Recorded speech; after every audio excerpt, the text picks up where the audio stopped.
Muy bien, pues acompañadme al Evangelio de San Mateo, capítulo 24. Tened la Biblia abierta en ese capítulo porque vamos a meditar bastante sobre él.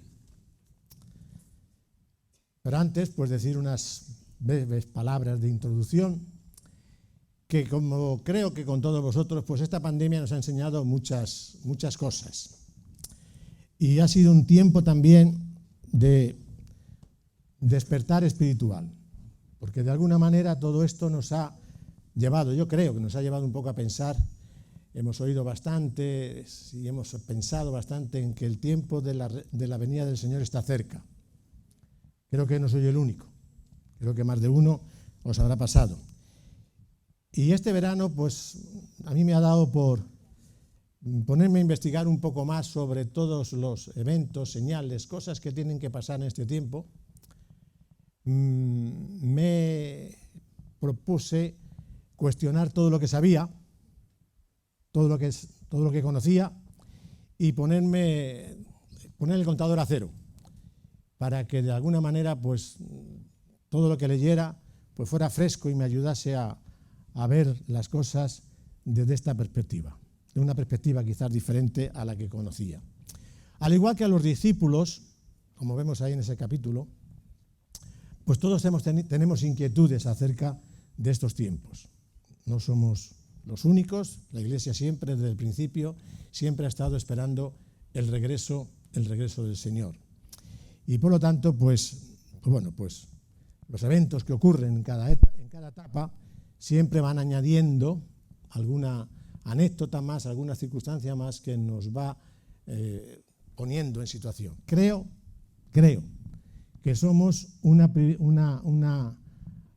generación predilecta, porque de alguna manera estamos viendo cosas que realmente pues están anunciando el retorno de Cristo, que si bien no sabemos ni la hora, ni el día, ni cómo, ni cuándo, pero sí sabemos que cada vez está más cercano.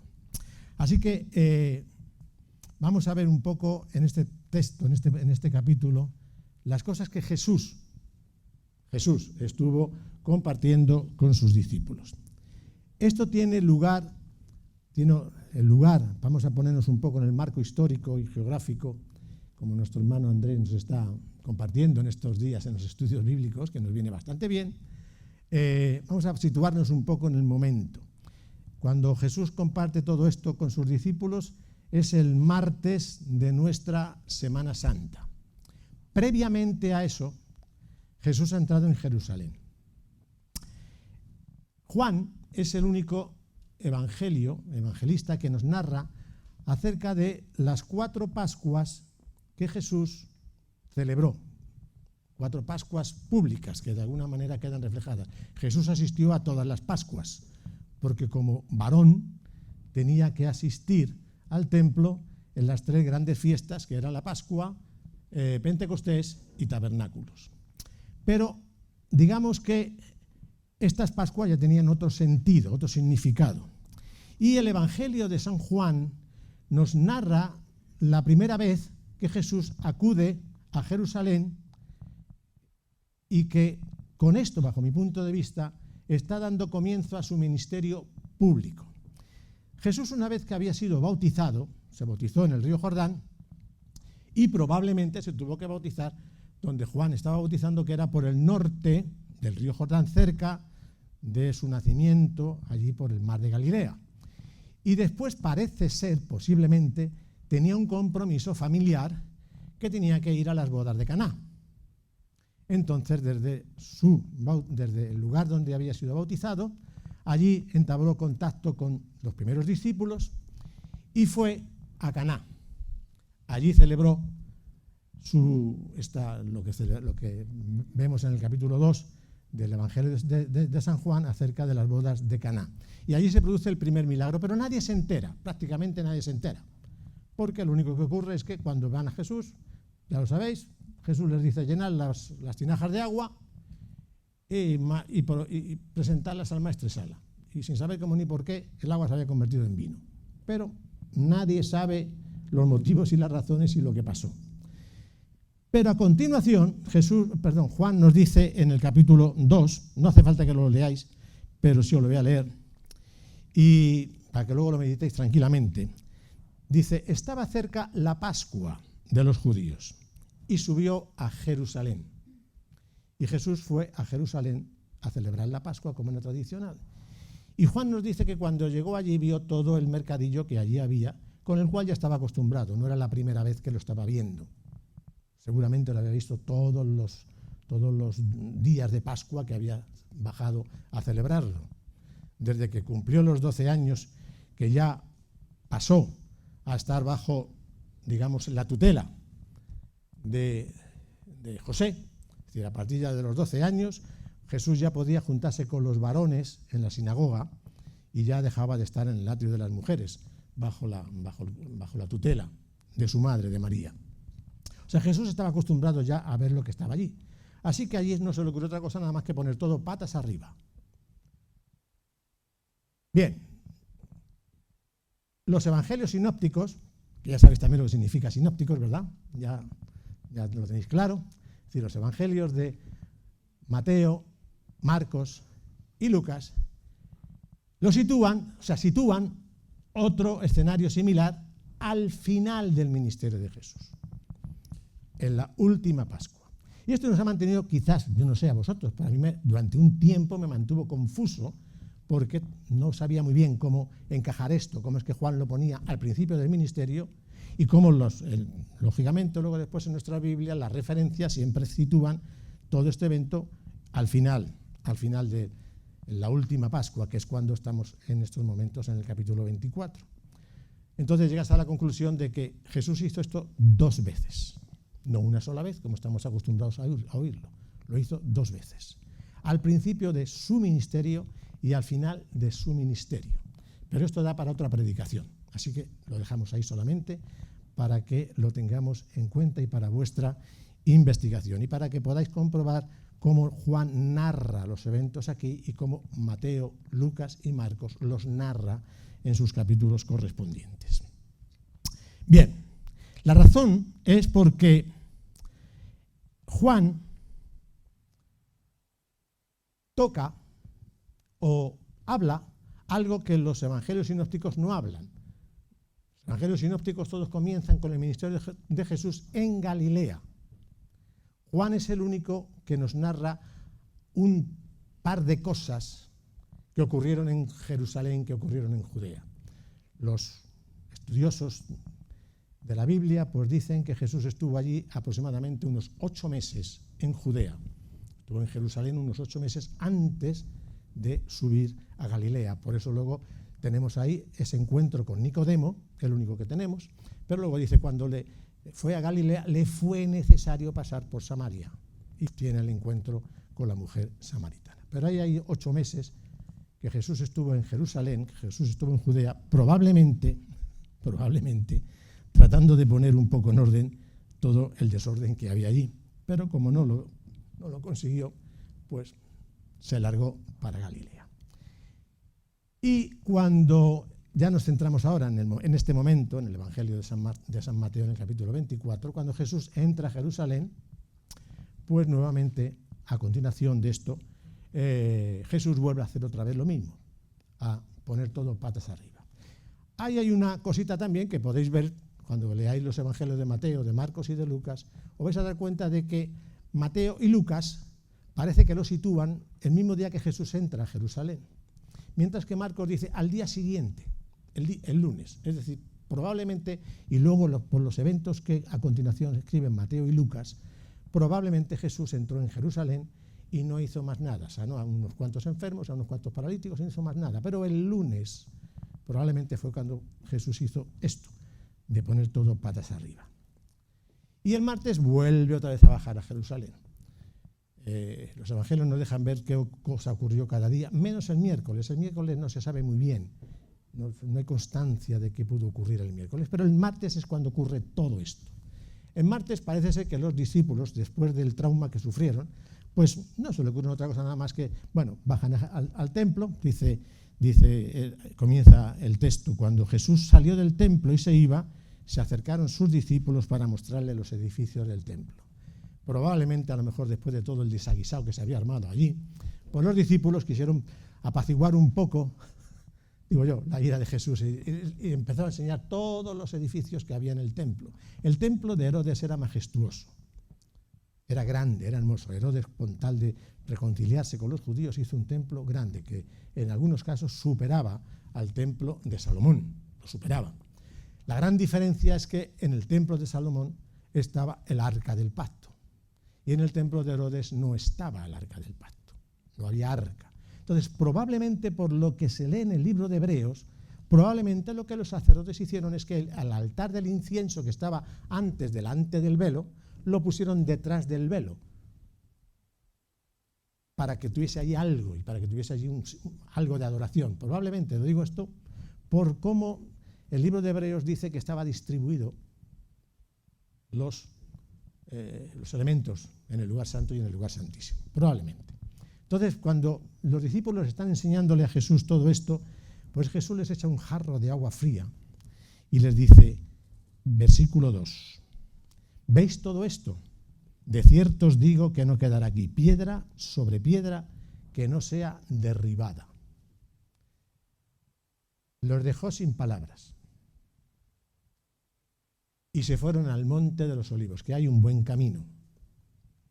Por lo menos nosotros cuando estuvimos allí, en autobús tardamos casi media hora, o sea que andando se tiene que tardar un poquito más. Pero desde el monte de los olivos se ve una panorámica de Jerusalén muy bonita, que es la que siempre vemos en todas las fotografías que tenemos por ahí. No dijeron ni palabra, o por lo menos no queda registro de ninguna palabra entre ellos. Pero, probablemente a lo mejor iban pensando en que Jesús ya había dado algunas indicaciones, había ya compartido unas cuantas parábolas que hablaban un poco acerca de un señor que se iba, que venía, y estaban los labradores malvados y mataron y tal y cual y mató, y vino el Señor, los talentos, las minas, había distribuido, se había ido, había venido, es decir, ya había dado algunos indicios de algo. Así que cuando están sentados allí, versículo 3 dice, y estando él sentado en el monte de los olivos, los discípulos se acercaron aparte diciendo, dinos, por favor, ¿cuándo serán estas cosas y qué señal habrá de tu venida y del fin del siglo? Aquí fin del siglo se está refiriendo al siglo, lo que nosotros hablamos. La palabra más es del fin de los tiempos, el final de los tiempos. Es decir, ya empiezan un poquito a asimilar algo que tenía que ser bastante difícil para ellos. Tenían a Jesús allí con ellos y le están preguntando, ¿cuándo van a ocurrir estas cosas? ¿Y qué señales habrá de tu venida? Un poco una contradicción. Y Jesús empieza a dar todo este discurso. Y lo primero que habla es acerca de la destrucción del templo.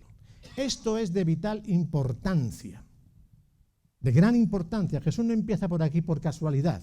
Empieza por aquí porque sabía que el templo iba a ser destruido.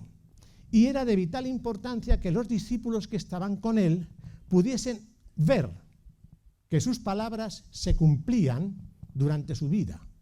Porque esto apoyaría todo el resto del discurso que Jesús da. Porque si lo que Jesús dice, los discípulos no lo ven, pues estarían hablando de algo en teoría que no habían visto. Pero al contemplar cómo el templo y toda la ciudad de Jerusalén es destruida, pueden comprobar que las palabras del Maestro fueron exactas. En el año 64 Roma estaba ya harta de los judíos y de todos los follones que los traían, así que mandó a general Vespasiano para destruir Jerusalén. Pero, a consecuencia de que Nerón murió, Vespasiano tuvo que volver otra vez a Jerusalén y tuvo que tener ahí unos cuantos enfrentamientos para que le nombraran emperador. Y cuando le nombraron emperador, mandó a su hijo Tito para que terminara lo que él había comenzado. Y en el año 70, Jerusalén fue arrasada por completo, y aunque Tito intentó que el templo no fuese destruido, según Flavio Josefo, el templo lo destruyeron por completo. No hubo posibilidad de que no se destruyese. Esto es importante, como digo, porque a continuación las cosas que va a decir Jesús tiene una connotación con esto. La segunda entrega que Jesús les da a sus discípulos la vemos desde el versículo 3 hasta el versículo, desde el versículo 3 hasta el versículo 8.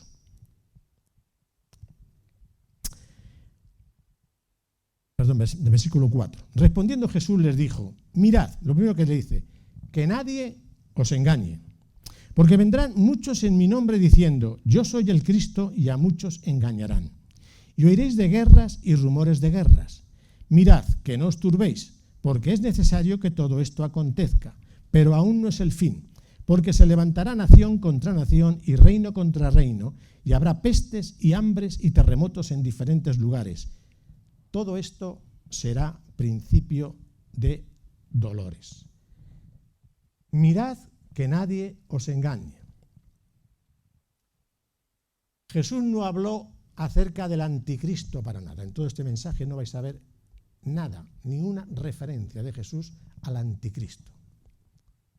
Pero sí habla de los muchos que se levantarán asumiendo el papel de Cristo, el papel de Mesías, el papel del libertador. Y a lo largo de la historia podemos ver cómo ha habido muchos hombres que se han levantado como que iban a ser los salvadores de toda la humanidad y que iban a traer soluciones para todo lo que estaba allí aconteciendo. Desde que Jesús murió se empezaron a levantar falsas doctrinas que de alguna manera trataban de cuestionar la divinidad de Cristo y empezaron a levantarse diferentes facciones y diferentes sectas que empezaron a proclamar todas estas cosas. Curiosamente, en el mes de agosto yo me enteré de que entre los rabinos, entre los ortodoxos judíos, se había levantado un individuo, o le habían levantado, no sé si se había levantado, le habían levantado, pero que de alguna manera los ortodoxos judíos veían en él como el posible Mesías que tenía que liberar a Israel. O sea que por ahí van sonando un poco los tiros. Por eso Jesús dice, mirad que nadie os engañe. La mejor manera de que nadie nos engañe es que permanezcamos en la verdad. Y la verdad no es la Iglesia evangélica. La verdad no es la Iglesia católica. La verdad es Cristo. Y tenemos que permanecer en Él. Y solamente en Él. Porque esto nos librará de todos los mensajes que oigamos de una parte y de otra. Será el mejor filtro que tengamos para que todas las cosas que oigamos podamos realmente tener lo bueno, retener lo bueno y expulsar lo malo. La tercera entrega por capítulos que da Jesús aquí tiene que ver con la persecución. Versículo 9. Entonces os entregarán a tribulación y os matarán, y seréis aborrecidos de todas las gentes por causa de mi nombre. Muchos tropezarán entonces y se entregarán unos a otros, y a unos y a otros, y unos a otros se aborrecerán. Y muchos falsos profetas se levantarán y engañarán a muchos. Y por haberse multiplicado la maldad, el amor de muchos se enfriará.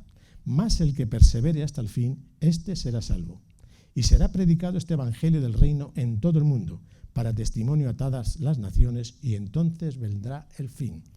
Desde este momento en el que Jesús está hablando, se pone el reloj a correr. Y a lo largo de todo el mundo, pues hemos visto guerras, follones, pero lo cierto es que en este último siglo hemos sido testigos de las muchas barbaridades que se han cometido. 2 guerras mundiales dan para mucho, más todo lo que eso ha desencadenado en el resto del mundo. Falsos profetas se levantarán. Profetas. Con todo el respeto, pues yo me acordaba en todo este tiempo, lo digo porque creo que se va, no sé si se ha hecho ya o se va a hacer, pero empezó a haber entre nosotros una serie de conferencias proféticas que se hacían para preparar profetas. Y yo, cuando estábamos en el tiempo de la pandemia, digo, ¿dónde estarán los profetas? Que nos digan lo que tenemos que hacer en este tiempo. Cuidado con tantas profecías y tantas cosas que se levantan, tantos profetas que se levantan. El amor de muchos se enfriará. Es decir, las cosas se pondrán de tal manera que harán dudar a muchos. Y desgraciadamente, pues podemos ver que muchos que conocimos no están a lo mejor con nosotros. Cuando yo estudiaba en el seminario se decía que que solamente entre un 5 y un 10% de todos aquellos que estudiábamos en el seminario llegaban al final de la meta, que muchos abandonaban por el peso de la carga, por el peso de la iglesia, muchos se quedaban atrás. No digo que abandonaran a Cristo, pero sí digo que dejaban de cumplir la labor y el ministerio que tenía. La gran noticia es de que será predicado este evangelio del reino en todo el mundo, para testimonio a todas las naciones. Nunca antes como ahora, el evangelio está siendo predicado a todas las naciones, a través de las redes sociales, a través de campañas grandísimas que se han hecho con Billy Graham, con Luis Palau, con Alberto Motesi, con grandes evangelistas, que ha llegado a grandes multitudes y que realmente el evangelio se ha predicado como nunca se está predicando. Creo que van por 500.000 millones, no sé, estoy muy seguro de lo que dice la YouVersion, pero creo que se está a punto de llegar 500.000 descargas, estoy verdad, 500.000 millones o 500 millones de descargas, no sé, para ser exactos, me parece que son 500 millones de descargas de la Biblia, lo cual quiere decirse que la palabra de Dios está siendo difundida y está siendo llevada a todo el mundo como nunca antes se ha llegado. Y entonces dice, y entonces vendrá el fin. Jesús cambia el mensaje. El Evangelio de San Mateo es un evangelio en el que Mateo procura agrupar 4 de los grandes discursos de Jesús. No todo el sermón del monte Jesús lo dio en ese mismo momento. Mateo lo que hizo fue recopilar todo y ponerlo todo junto. Pero las enseñanzas de Jesús que vemos en el sermón del monte fueron dadas en diferentes ocasiones. Mateo coge el sermón del monte en los capítulos del 5 al 7 y lo junta todo. Luego en el capítulo 10, Mateo coge todo lo que tiene que ver con el envío de Jesús a los discípulos. La primera vez que los comisiona, elige a los discípulos y los manda y les da las instrucciones adecuadas. Luego el capítulo 13 nos habla de las diferentes parábolas que Jesús habla acerca del reino de Dios. Y el capítulo 24 y 25, Mateo junta todo lo que tiene que ver con estas señales. Por eso, pues es interesante ver que realmente Jesús, aunque lo pone aquí todo, no está dicho todo de tal manera que todo se sigue. Aquí Jesús cambia el mensaje. Y en el versículo 15 a 22 dice, por tanto, cuando veáis todas estas cosas, cuando veáis en el lugar santo la abominación desoladora de la que habló el profeta Daniel, el que le entienda, entonces los que estén en Judea huyan a los montes. El que esté en la azotea no descienda para tomar algo de su casa, y el que esté en el campo no vuelva atrás para tomar su capa. Mas ay de las que están encintas y de las que críen en aquellos días. Orad, pues, para que vuestra huida no sea en invierno ni en día de reposo. Porque habrá entonces tan gran tribulación, cual no la ha habido desde el principio del mundo hasta ahora, ni la habrá. Y si aquellos días no fuesen acortados, nadie sería salvo, mas por causa de los escogidos, aquellos días serán acortados. Aquí es importante ver el hecho de que Jesús aquí les está diciendo, cuando veáis que el lugar santo ha sido desolado, igual que ocurrió con Daniel, y ahí nos lleva a Daniel. Tampoco vamos a entrar aquí ahora porque esto es para dar un retiro, prácticamente. Pero cuando habla de esto, está refiriéndose a lo que Daniel escribe acerca de las 70 semanas y de una semana que queda por cumplirse. Y está hablando de que hace referencia a eso para que vayamos para allá y que podamos ver lo que allí el profeta Daniel escribe. Y es importante ver el aviso que aquí Jesús les está diciendo. Cuando veáis que las barbas de tu vecino empiezan a quemarse, echa las tuyas a remojar. Con Vespasiano, Jerusalén estuvo sitiada por completo y no podían salir ni entrar. Era imposible la huida, era imposible salir de allí. Pero como Vespasiano tuvo que levantar el cerco y largarse durante un tiempo, fue la ocasión que tuvieron todos los creyentes para salir pitando, o al menos hacerlo. Si lo hicieron o si no lo hicieron, ese fue su problema. Pero fue la oportunidad que el Señor les abría para que efectivamente pudiesen huir a los montes, pudiesen salir de allí y no se quedasen allí, porque vendría luego el momento en el que se arrasaría todo por completo. Pero esto es importante para los discípulos, porque pudieron contemplarlo, pudieron verlo, pudieron oírlo. Y esto les sirve luego de referencia para poder escribir en las epístolas pastorales los diferentes eventos que tienen que pasar con la segunda venida de Cristo. Y ahí sí empiezan a hablar ya de cosas que Jesús no toca. Pero ellos sí desarrollan. Pero también tiene una proyección lejana. Y tiene una proyección lejana porque Lucas, cuando habla de esto, no habla de la abominación desoladora, sino habla del tiempo de los gentiles, hasta que el tiempo de los gentiles, Jerusalén, esté hollada por los gentiles. Y cuando el tiempo de los gentiles se cumpla, entonces las cosas comenzarán a cambiar. Y el tiempo de los gentiles en Jerusalén se acabó en el año 1948, cuando Israel asumió la tierra de Israel. Y en el año 67, con la conquista de Jerusalén, Jerusalén pasó a estar políticamente, bajo la autoridad de los judíos. Y eso somos todos nosotros testigos. ¿Os acordáis del Tuerto? Del general Tuerto. Los que sois de mi edad, claro.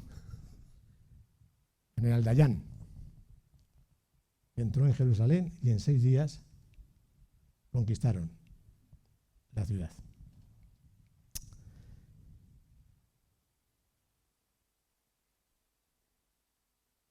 Todo este detalle de la abominación desoladora y todo lo que esto conlleva lo encontráis en Daniel capítulo 9, versículo 27, capítulo 11, versículo 31 y capítulo 12, versículo 11. Y Jesús termina la enseñanza, esta primera enseñanza, desde los versículos 23 hasta el 28. Dices, entonces si algunos dijeren, mirad aquí está el Cristo, o mirad ahí está, no lo creáis, porque se levantarán falsos cristos y falsos profetas, y harán grandes señales y prodigios, de tal manera que engañarán, si fuera posible, a uno de los escogidos. Ya os lo he dicho antes. Atended. Abrid los oídos. Porque como el relámpago que sale del oriente y se muestra hasta el occidente, así será también la venida del Hijo del Hombre. Y donde quiera que estuviera el cuerpo muerto, allí se juntarán las águilas. El hecho de que Jesús nuevamente advierta a los discípulos y por consiguiente advierta en esta segunda ocasión en otro escenario diferente, no nos olvidemos que Jesús ha cambiado el discurso, en otro escenario diferente, advierta más o menos de lo mismo, es para que tengamos cuidado y para que nada ni nadie nos mueva de la roca, de quién hemos creído, a quién hemos creído.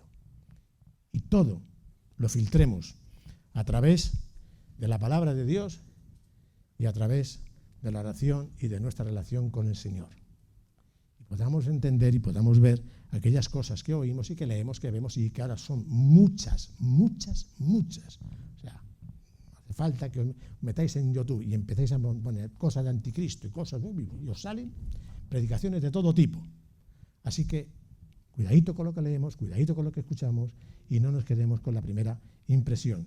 Es bueno que escuchemos, es bueno que nos expongamos, es bueno, porque es bueno ver qué es lo que se cuece por ahí, para que tengamos nuestra opinión.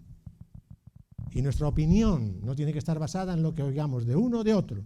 Nuestra opinión tiene que estar basada en lo que dice la palabra de Dios, en lo que dice las Escrituras y sobre todo en una relación correcta y adecuada, que discernamos lo que el Espíritu Santo nos quiere confirmar.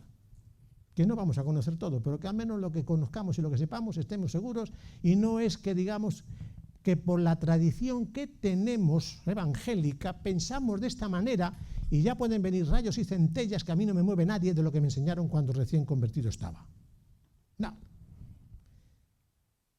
Y a partir del versículo 29, Jesús ya entra en harina. Y aquí sí que da para mucho, pero no vamos a entrar en todo ello porque si no entonces nos quedamos aquí hasta las tantas y no es mi deseo. No es mi deseo. Leámoslo, versículo 29 hasta el 44. E inmediatamente después de esto, después de la tribulación de aquellos días, el sol se oscurecerá y la luna no dará su resplandor, y las estrellas caerán del cielo, y las potencias de los cielos serán conmovidas.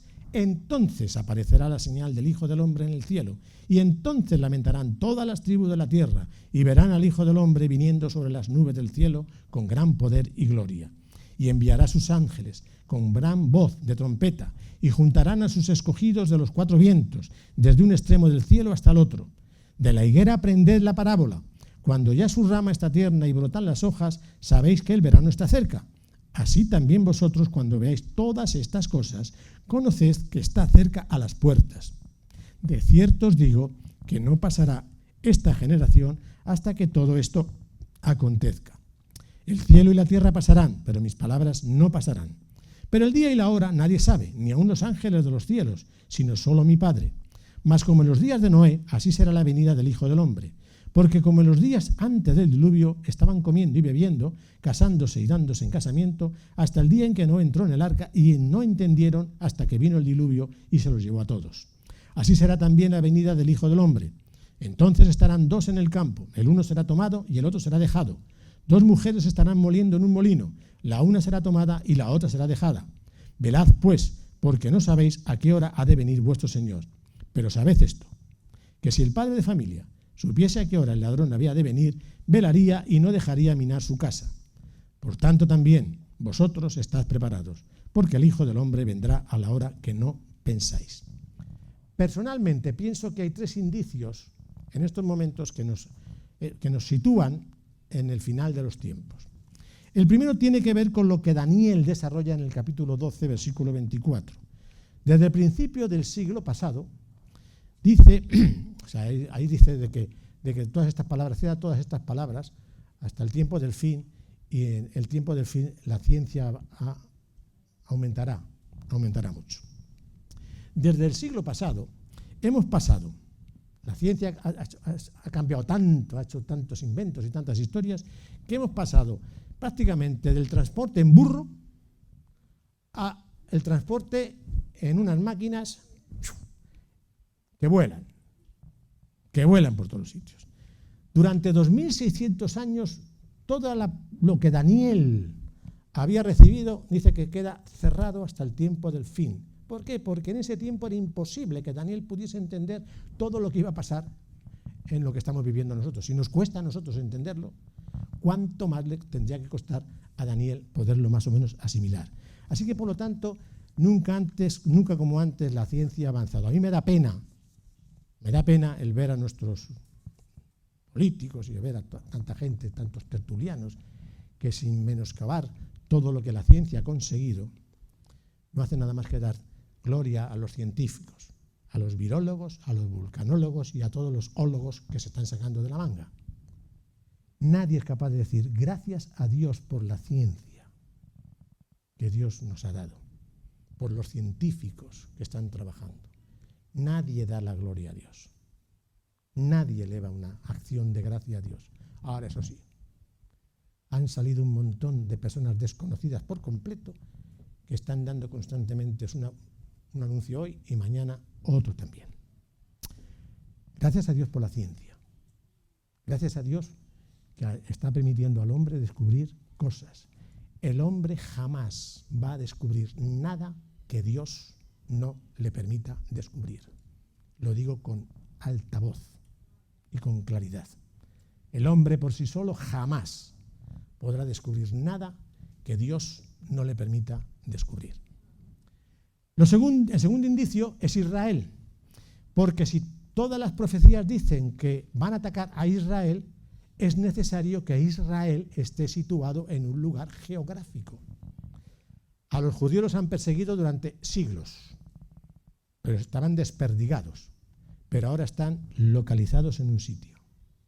Y hay naciones árabes que lo único que pretenden es borrar a Israel del mapa. Para que os hagáis una idea, Siria, en los mapas políticos, donde pone Israel, ni no nombra, como si no existiese. para Irán, para Siria y para otros países árabes, Israel es una piedra en el zapato que hay que quitársela cuanto antes. Así que, por lo tanto, esta es una segunda señal de que estamos en los últimos tiempos. Y la tercera señal tiene que ver con lo que Pablo dice en 2 de Tesalonicenses. Si queréis acompañarme, me acompañéis ahí, porque es muy interesante. Capítulo 2 de 2 de Tesalonicenses, que dice: pero con respecto a la venida de nuestro Señor Jesucristo y nuestra reunión con Él, os rogamos, hermanos, que no os dejéis mover fácilmente de vuestro modo de pensar, ni os conturbéis ni por espíritu, ni palabra, ni por carta, como si fuera nuestra, en el sentido de que el día del Señor está cerca, incluyéndome a mí con lo que estoy diciendo ahora mismo, ¿vale? ¿De acuerdo? Nadie os engañe, en ninguna manera, porque no vendrá sin que antes venga la apostasía y se manifieste el hombre de pecado, el hijo de perdición, el cual se opone y se levantará contra todo lo que se llama Dios o es objeto de culto, tanto que se sienta en el templo de Dios como Dios, haciéndose pasar por Dios. Aquí hace referencia a esa abominación desoladora que ocurrirá, que como dijo Andrés esta semana pasada, tiene que ver un poco con la figura de Antíoco Epifanes. Hacemos mucha referencia al anticristo. Se va a levantar y vemos anticristos por todos los sitios. Sin embargo, fijaros bien el orden que Pablo dice. No vendrá sin que antes venga primero la apostasía y después se levantará el hombre inicuo. De la apostasía se habla poco, pero la apostasía es el hecho de cómo la Iglesia se va adormeciendo y va dejando los fundamentos y cambiándolos por tradiciones y por otras cosas. Y la Iglesia que vivimos ahora tiene muy poquito que ver, por lo menos con la Iglesia que yo conocí cuando me convertí, en donde había una pureza y una santidad que ahora mismo brilla por su ausencia. Por hablar de algo, brilla por su ausencia. Si volvemos otra vez al texto de Mateo, pues vemos algo interesante que nos puede ayudar, ¿vale? Solamente ayudar, nada más. Que dice: e inmediatamente después de la tribulación de aquellos días, lo cual nos deja ver, a ver si lo encuentro. Ya. Inmediatamente después de la tribulación de aquellos días, lo cual nos deja ver que Jesús está diciendo, después de que ocurran todas estas cosas, vendrá el fin. Comienza a relacionarlo con los últimos tiempos. Si nos ceñimos literalmente a lo que Jesús aquí empieza a decir, podríamos afirmar que la venida del Señor y el arrebatamiento de la Iglesia ocurrirá al final de la semana de la gran tribulación. Hay base para creer que eso puede ocurrir, que los creyentes vamos a pasar aquí la gran tribulación. Pero como Jesús luego después sigue el discurso y dice que en aquellos días dos estarán, lo compara con Lot y con Noé, y dice que dos estarán moliendo en un campo, uno será tomado y otro será dejado, estarán durmiendo, uno será tomado y otro será dejado. Entonces deja la posibilidad de que la Iglesia pueda ser arrebatada antes de la gran tribulación, antes del comienzo de la semana, antes de la manifestación del anticristo, o a mitad de la tribulación. Puede ser.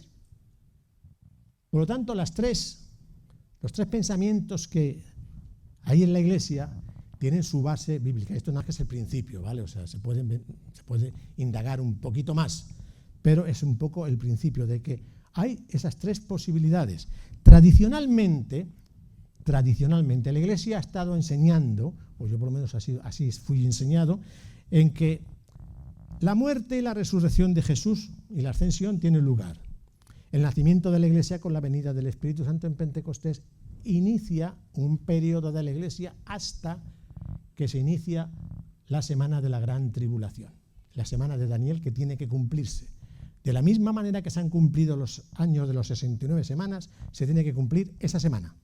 Es una base cierta, que nos permite asegurar de que las cosas proféticas que se han cumplido, lo que falta por cumplirse se va a cumplir también. Y esa semana de 7 años, que es lo que la Biblia habla de 7 años, de esos periodos de 7 años, lo divide en 2 periodos muy claros, 3 años y medio, por eso dice la mitad de la tribulación. Entonces, hasta el comienzo de la gran tribulación, ahí es el periodo que estamos viviendo ahora, el periodo de la gracia, por llamarlo de alguna manera. Cuando comience esa manifestación del hombre inicuo, bien, pues una de dos, la iglesia puede ser arrebatada,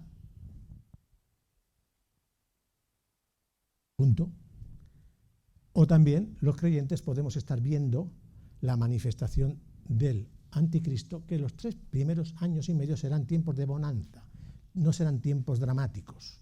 Serán tiempos en los que el anticristo se irá manifestando y estará proclamando soluciones alternativas para todos los problemas entre los árabes, los judíos y todo esto. Y también deciros una cosa, o sea, lo que tiene que ocurrir en ese área no va a afectar a todo el mundo. No va a afectar. Para mí, quizás es una teoría personal, las cosas que ocurrieron antes de la venida de Jesús son una indicación de ejemplos que pueden ocurrir similarmente con otro escenario en su regreso. Y mientras en Israel había unos follones impresionantes, en Roma o en Hispania se vivía con toda normalidad. No había ningún problema. Lo mismo que nos pasa ahora, que hay lugares en el mundo en donde la iglesia está siendo perseguida por completo y nosotros estamos aquí calentando bancos.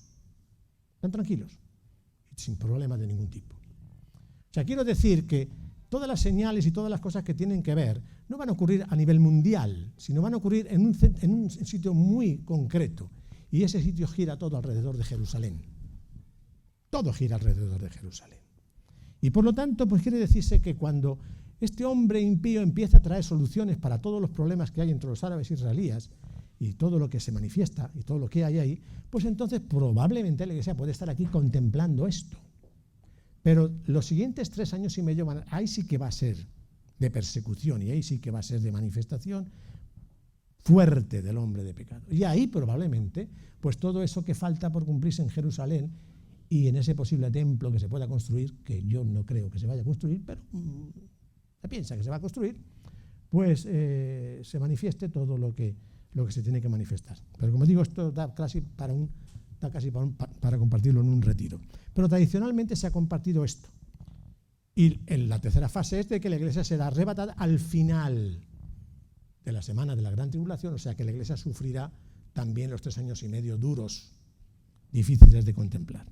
Al final de esa semana de la gran tribulación, la buena noticia, que los justos resucitaremos.